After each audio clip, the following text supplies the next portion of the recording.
Thank you for having me in this very nice green paradise that Yes. are your offices in Berlin. Exactly. Welcome. Thank you very much.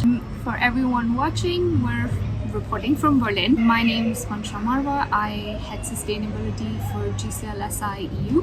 We're a tier 1 Bloomberg solar solutions provider. We're part of the GCL group, which is an international energy conglomerate with over 30 years of experience in the renewable energy sector.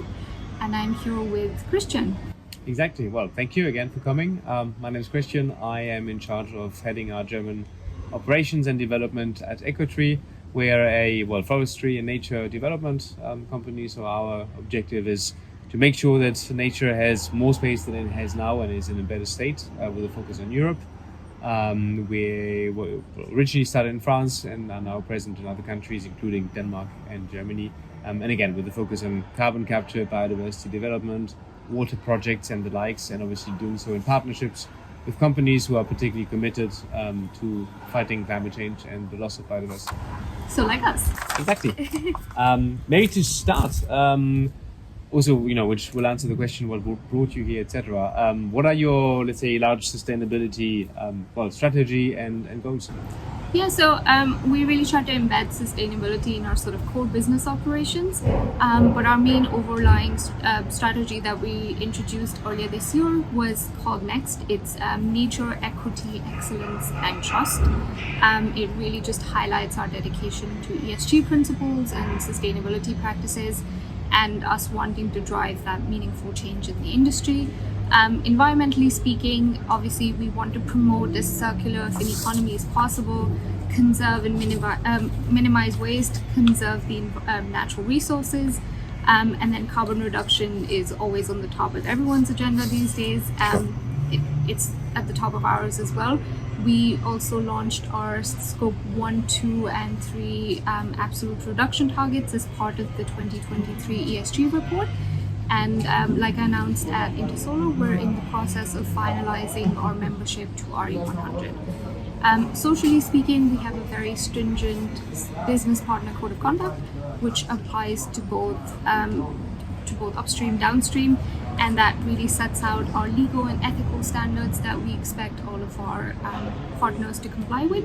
And this is also based off of the UNGC 10 principles that we're very dedicated to. We've been part of the UNGC for a little over a year now. And yeah, so a lot of the claims that we make are then backed up by third-party audits, whether it's ISO 14001 or SA 8000. But I think just to wrap it up, what really sets us apart is the fact that we try and maintain as open a dialogue as possible with stakeholders such as you, but also our clients and suppliers, to understand what they think about sustainability because of how fluid and dynamic the landscape is. And that really just keeps us adaptable to emerging challenges and at the forefront of sort of sustainable innovation. Yeah. So yeah, we're very happy to be partnering with EcoTree and for the Harz Forest program.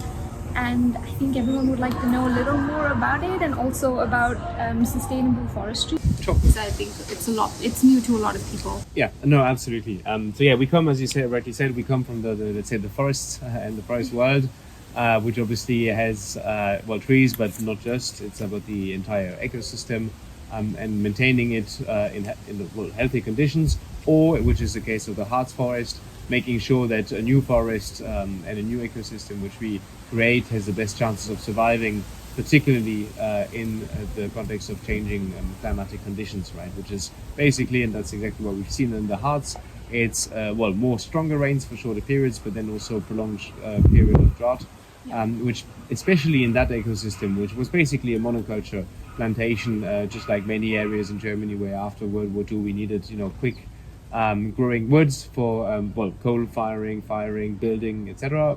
Might have made sense back then. Not sure it would be the case today. Obviously, it isn't.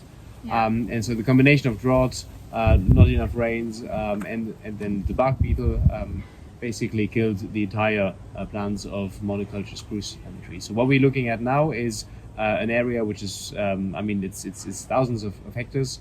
Which doesn't have doesn't have anything on it really, and where it makes sense to look at obviously the ground, look at the different climatic conditions, just as forecasts like rains, temperatures, etc., and then look at species which are ideally local but also adapted to these changing conditions. And that's exactly what we're doing. And then in the long term, with the objective of having not just sustainable forestry, which basically means taking out less wood than regrows per year, which is, let's say, the base minimum of sustainable forestry. The idea is much more to go into continuous cover forestry, which means that there'll always be a forest with continuous cover, with standing trees, where you'd only selectively make some thinnings, which actually also make sense, so that younger trees can grow more, and that you have different age heights, and not just a mix of species. That's what, based on the current, let's say, scientific findings, are the best chances for ecosystems or forestry ecosystems to survive. Yeah, thank you for letting us all know about it, and I'm looking forward to visiting part of the forest when we have in November. Planting going exactly. on. Yeah. Yes, very exciting. Although I'm sure it'll be very cold as well. It might be raining as well, but you need rain if you want saplings to grow. So that's part of it. So we talked a bit about the nature side. Maybe just actually to get back at the starts of it. What are the motivations for starting this joint project in the Harz? So, like I said before, at GCL we really do believe that businesses can be catalysts for positive change, and we want to again position ourselves at the forefront of the transition, but not just towards a sustainable and resilient energy landscape, but also a more sustainable world. We know that we lose about 10 million hectares of forests a year, which is equivalent to the size of Portugal. And to drive that closer to home, we know that about 40% of all of EU surface area is covered by trees, but about 1/3 of those trees, 1/3 of forest habitats are in decline. So forests are such an integral part of biodiversity. They serve as vital habitats for a diverse range of plant and animal species. They provide food, shelter, breeding grounds, and they're just, they provide soil fertility, water regulation, carbon sequestration. So all of these really important ecological services which maintain the health and resilience of our ecosystems globally. So for us, it was pretty much a no-brainer. It was a very sort of natural inaugural project because it aligns very well with our dedication to sustainability, but also then with it supports the UN Sustainable Development Goals, which we've always championed, and it really is at the crux of biodiversity conservation. So for us, like I said, it wasn't a hard choice at all, but we're also really looking forward to working on some other interesting projects with you. We spoke about water recently, and that's also something we're very excited about in the future. But I think just with how important forests are to the biodiversity topic in general, but also to ecosystems, it just felt like the right first step. Yeah, talking about biodiversity, how does that fit into your sustainability strategy, which obviously encompasses many other topics? Yeah, so at GCL we really consider ourselves stewards of the environment. So we're trying to take a much more holistic approach to sustainability, which sort of transcends the more tick box exercise that a lot of organizations sort of fall trapped to. And you were there at Intersolar in June, where we launched our 2030 biodiversity strategy, which aims to protect, preserve and develop biodiversity. A lot of the aims and objectives that are part of the strategy, whether that's short, medium or long term, have been developed in line with the UN Convention on Biological Diversity, as well as the EU Biodiversity Strategy for 2030. Now, a large part of that strategy is also bilateral collaboration. We understand that as much as we want to, one organization can't do it all. So we require partnerships with partners like you, like EcoTree, which possess specialized insights and expertise in these areas, right, such as conservation and sustainable forestry, to really drive that great impact that we're looking for. So really just by harmonizing our energy solutions with environmental stewardship, we're trying to demonstrate that true progress respects and nurtures the planet. And we're very excited, like I said before, to be partnering with you on this project. And again, I'm looking forward to November. Absolutely. Yeah, it's going to be, great and cool, I guess. Yes. Tell me a little bit about some of the challenges that you face as part of the conservation work that you do. Right. Yeah, good point. So the main challenge is that basically we wouldn't need to exist if nature was, let's say at least intact or in a good state. Yeah. Problem is that it isn't. We have around 80% of ecosystems in Europe which are in a bad or very bad state.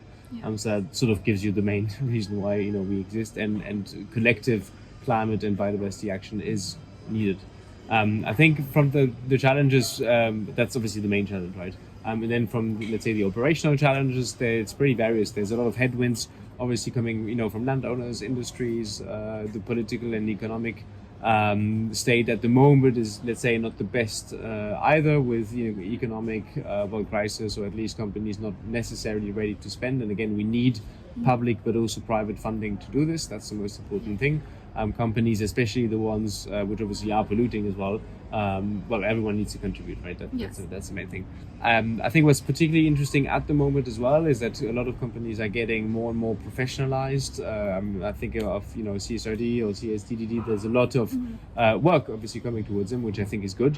But it's obviously a transition period. Companies need to hire the people, need to hire the right people. It's new for everyone. There's a lot of learning. You need to find the data, etc. So that's the main challenge of the moment for most. Whereas investing in actual projects usually comes a bit after that. So this is where we also focus on the companies which do not just start with their sustainability or biodiversity strategies, but already have it pretty much enshrined in their core values as well, and obviously have the budgets to do so. Just like you, so that's super important. Maybe a last thing as well is that we have seen a lot of greenwashing waves lately. There's been a lot of very well justified critique to projects which basically either didn't exist or didn't deliver what they claimed they would, and so there is a bit of resistance to actually doing stuff and or to talk about it. So that's the new green hushing. Some people might have heard about it. It's actually to invest in nature but not to talk about it. Nature doesn't mind if we talk about it or not, but I think it needs a voice and definitely needs financing. Yeah, it definitely does. And why do you think partnerships like ours are important, or where exactly do they add value? Well, financially, that's I guess the bottom line. Yeah. Obviously, the need or the gap of nature financing everywhere in the world is huge, and again in Europe as well. And I think it does make sense, particularly when you have partnerships which I would say make sense in the sense that what your company does is profoundly fighting climate change. It's a main actor, or let's say a main solution for decarbonization, and I think that's one solution. Combined with ours is basically partnership, let's say, for good in that case, right? You could argue that nature doesn't mind where the money is coming from. I think it does in a way. So I think that's pretty important. Yeah. Well, we're very glad to be part of the solution here. We understand that it's a crisis with a time limit on it. Yeah. And again, like I said, part of what we do is trying to drive meaningful change, but we want to work with partners such as you to be able to take that forward, because that is so important. So thank you for letting us partner with you. Absolutely. And again, more to come, I'm sure. Yeah. Maybe just to focus a bit out of the actual natural point, which again is our topic mainly, but obviously you're also at the forefront of innovation. So how does on the product side, how do your solutions basically help fighting climate change? So like you mentioned before, when a lot of people want to do the sustainability work, there isn't the data. So something that we recently launched at Intersolar is our carbon data platform. And now this is if I could say so, quite revolutionary and groundbreaking in the industry. It's yet to be seen. So what it does is it leverages blockchain to be able to provide precise, transparent, and immutable carbon emission tracking data for all of the components in the supply chain up until metallurgical silicon. So you'll know how much every component of your module, how much carbon it's producing. And how that's operationalized is through a small QR code that you have on your module, and it's easily scanned with your smartphones to give you that data. So it's just that easy. So by trying to provide open, verifiable, and also real-time data, we're trying to empower stakeholders to make more informed, sustainable decisions, and also drive compliance. Because if you are to, also decrease carbon, you need that data, and we're just trying to ensure accountability and transparency. And yeah, this is something that's really exciting for us. It's in phase 1 at the moment, so we'll be doing a lot more work on that in the future. But another way that we are sort of embracing innovation is in our production processes, and that's by transitioning away from older methods of silicon production to the cutting edge FBR process. Now, I love talking about it, and that's because what's remarkable about this process is that it uses about 77% less power in its production, and it reduces carbon emissions by over 50% in the production process. And again, that's, you know, as low carbon as it gets in the industry at the moment. Yeah. So we're also very proud of that. But as the sustainability person, to me, what's the most interesting would be the water statistic as well, because carbon obviously is important, and that's what we're trying to fight. But water is such a scarce commodity, and it's the primary medium through which we feel the effects of climate change. So it uses about 27% less water, and like we spoke about when we first met, water is also something that we're very interested in as part of our biodiversity strategy. Yeah. So this ties in really nicely into that as well. Amazing. Yeah. Well, we're very curious to see what the next water projects might be. Thanks a lot.